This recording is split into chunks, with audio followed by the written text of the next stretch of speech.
Le chef de l'État, Faure Gnassingbé a présidé ce 12 janvier 2024 le Conseil des ministres. Au cours des travaux, le Conseil a examiné et adopté 2 projets de loi et 2 projets de décret. Le premier projet de loi est relatif aux associations au Togo et le second à la profession d'architecte dans notre pays. Quant au projet de décret, ils portent respectivement création de l'unité togolaise de garde-côte et création du Conseil national de lutte contre le cancer. Compte rendu du Conseil des ministres du vendredi 12 janvier 2024. Le Conseil des ministres s'est réuni ce vendredi 12 janvier 2024, sous la présidence de son Excellence Monsieur Faure Gnassingbé, président de la République. Le Conseil des ministres a examiné 2 projets de loi et 2 projets de décret. Au titre des projets de loi, le Conseil des ministres a examiné et adopté le projet de loi relatif aux associations au Togo. La Constitution du 14 octobre 1992 consacre la liberté d'association dans notre pays. Le cadre législatif national en la matière demeure cependant défini par des textes d'emprunt, et notamment la loi française du 1er juillet 1901, relative au contrat d'association, qui a été déclarée applicable au Togo par le décret 46-432 du 13 mars 1946. Après plusieurs décennies d'application, cette loi révèle des difficultés, limites et insuffisances qui rendent nécessaire une refonte du cadre juridique relatif aux associations afin de l'adapter aux réalités actuelles. Concrètement, le projet de loi vise à régir, d'une part, les associations nationales et, d'autre part, les associations ayant leur siège à l'étranger.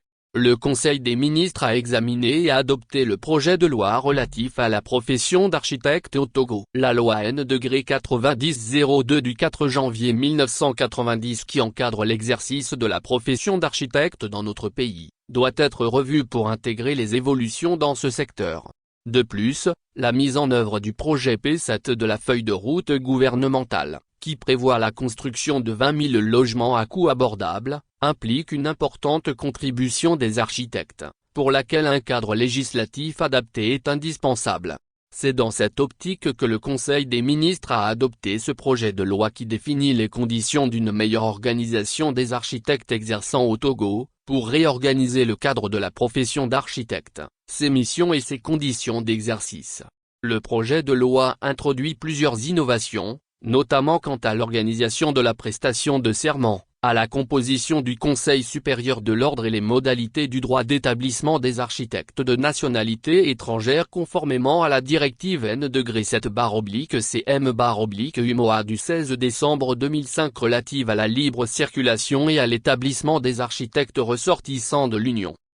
Au titre des décrets, le Conseil des ministres a examiné et adopté le décret portant création de l'unité togolaise de garde-côte. L'émergence de nouveaux défis sécuritaires dans le secteur maritime impose une prise en charge spécifique qui distingue les missions de défense de celles de l'action civile de l'État en mer. La création de l'unité spéciale de garde-côte répond au besoin de mettre en place une structure de surveillance permanente de l'espace maritime national. Cette unité a pour finalité de renforcer l'organisation interministérielle de l'action civile de l'État en mer, d'améliorer ses performances en matière de coordination inter-administration et de coopération.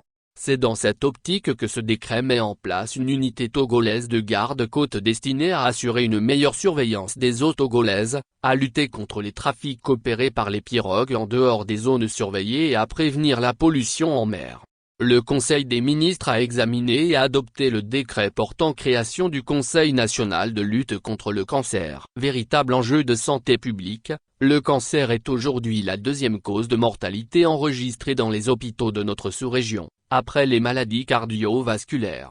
Différentes initiatives gouvernementales sont prises dans le cadre de la lutte contre le cancer, notamment l'adoption d'un plan national de lutte contre le cancer, la création de l'Institut national du cancer, l'élaboration du plan national de lutte contre le cancer du col de l'utérus et la création du registre des cancers. Le Conseil national de lutte contre le cancer est créé pour renforcer la coordination de ces différentes interventions et améliorer la mobilisation des ressources nécessaires pour la lutte contre le cancer. Il permet la mise en place d'un cadre institutionnel national de coordination et de gestion de la lutte contre le cancer sous ses aspects essentiels de prévention et de prise en charge. Fait à Lomé, le 12 janvier 2024. Le Conseil des ministres.